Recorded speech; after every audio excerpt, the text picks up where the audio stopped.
Y why do you think you are alone? तुम्हें क्यों लगता है तुम अकेले हो? ये उन लोगों के लिए है जो अपनी लड़ाई अकेले लड़ते हैं। ये रास्ता सबके लिए नहीं होता, खासकर उनके लिए जो भेड़ बकरियों की तरह किसी चरवाहे की तलाश में रहते हैं उन्हें फॉलो करने के लिए। क्योंकि वो लोग ये कभी नहीं जान सकते हैं कि वो क्या है, वो क्या कर सकते हैं। जो खुद के बनाए रास्तों पे चलते हैं सिर्फ वही अपनी वास्तविक क्षमता का अंदाज़ा लगा सकते हैं। जो अकेले उड़ान भरने का हौसला रखते हैं उनके पास सबसे मजबूत पंख होते हैं, उनके सपनों के पंख। जो अकेले चलने का सांस रखते हैं उनके पास सबसे मजबूत दिशा होती है। बाकियों का क्या है? उन्हें हमेशा अपने वजूद को बचाए रखने के लिए किसी न किसी की ज़रूरत पड़ती है। उन्हें हमेशा लोगों की अटेंशन और रिकॉग्नाइजेशन की ज़रूरत पड़ती है जीने के लिए। मैं अकेला स्टेबल हूँ, मुझे किसी की अटेंशन की ज़रूरत नहीं है और ना ही किसी की रिकॉग्नाइजेशन की। मैं ये हरगिज़ नहीं कह रहा हूँ कि मदद लेना ख़राब चीज़ है। तुम मदद लेने से कमज़ोर नहीं बनोगे, बल्कि मैं ये कहना चाह रहा हूँ हम सबको कुछ वक्त अकेला रहना चाहिए, क्योंकि वो अकेलापन हमें ताकतवर बना देता है, अंदर से मजबूत कर देता है अंदर से। ये उनके लिए है जो अपनी लड़ाई अकेले लड़ते हैं। This is just for those who fought battle alone. जिन्हें ये लगता है कि वो कहीं या किसी भी चीज़ में फिट नहीं बैठ सकते हैं, जिन्हें कभी कोई सपोर्ट ना मिला हो, जो भी चीज़ वो क्या करते हैं आज तक या उन्होंने किया हो आज तक। उन्हें लगता होगा कि किसी को भरोसा नहीं है उस पर। तुम खुद एक बार ये सोच के देखो कि क्या तुम्हें खुद पे भरोसा है? नहीं ना। जब तुम्हें खुद पे ही भरोसा नहीं है तो और तुम पे क्या भरोसा करेंगे?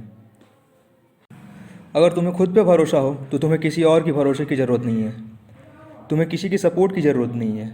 तुम अगर किसी जगह पे फिट नहीं बैठ रहे हो तो खुद की एक अलग जगह बना लो। हो सकता है वो जगह तुम्हारे कद से कहीं ज़्यादा छोटी हो, इसलिए तुम वहाँ फिट ना बैठ रहे हो।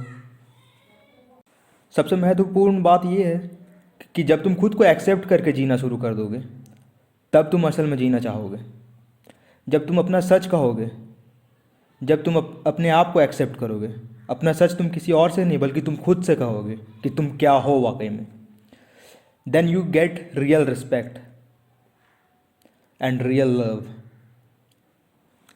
लोग उन्हें पसंद करते हैं जिनके पास गट्स होती है खुद को एक्सेप्ट करने का एज इट इज़, वो जैसे भी हो। जिनके पास करज होती है अपने दिल की राह पे चलने के। वाई? आखिर क्यों? लोग ऐसे लोगों को क्यों पसंद करते हैं? क्योंकि ज़्यादातर लोग अपने दिल की बात नहीं सुनते हैं, दिल के कहे हुए रास्ते पे नहीं चलते हैं। वो दूसरों को देखते हैं और यही कहते हैं काश मैं भी ये कर पाता। वो ये नहीं देखते हैं कि उनका दिल क्या चाहता है। तो सही है, तुम अपने दिल की सुनो और उन्हें रास्ता दिखाओ। तुम चलते रहो, वो भी यही कहेंगे काश मैं ऐसा कर पाता। खुद में भरोसा रखो, अंत में सब कुछ ठीक हो जाएगा। और जब ये होगा तो तुम सिर्फ खुद को ही मोटिवेट नहीं कर रहे होगे, तुम अपने अलावा कई औरों को मोटिवेट कर रहे होगे कुछ कर गुजरने के लिए।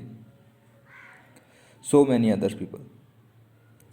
मुझे भी अकेले लड़ना सीखना पड़ा था और उसके वजह से मैं अकेले ज़्यादा मजबूत हो जाता हूँ। मैं मजबूत हूँ और कुछ नहीं। मैं खुद के आत्मबल को इतना बढ़ा चुका हूँ जिसे अब तोड़ा नहीं जा सकता है, जो टूट नहीं सकता है। I am unbreakable. Because of the pain I am strong, because of the inner struggle I am strong. मैं दूसरों के काम की सराहना करता हूँ, उन्हें आगे बढ़ते रहने के लिए कहता हूँ। मैं दूसरों के मुकाबले कहीं ज़्यादा अप्रिशिएट करता हूँ लोगों को, क्योंकि मुझे पता है अकेला होना कैसा लगता है। मैं गहरे अंधेरों में जा चुका हूँ और अब मेरे पास ज़्यादा गहराई और समझ है। और अब मैं ये साफ साफ देख सकता हूँ कि मुझे करना क्या है अपनी ज़िंदगी में आगे। कोई उलझने नहीं है। I had face huge internal challenges, now I can defeat any challenge, I will destroy every challenge. I am proud who I have become, I am proud I have overcome, I am proud I kept going on, I am proud who I am, who I have become. I am proud I am stay true to myself. Because now I can live as myself with respect from others and most importantly, pride and respect from myself. Over.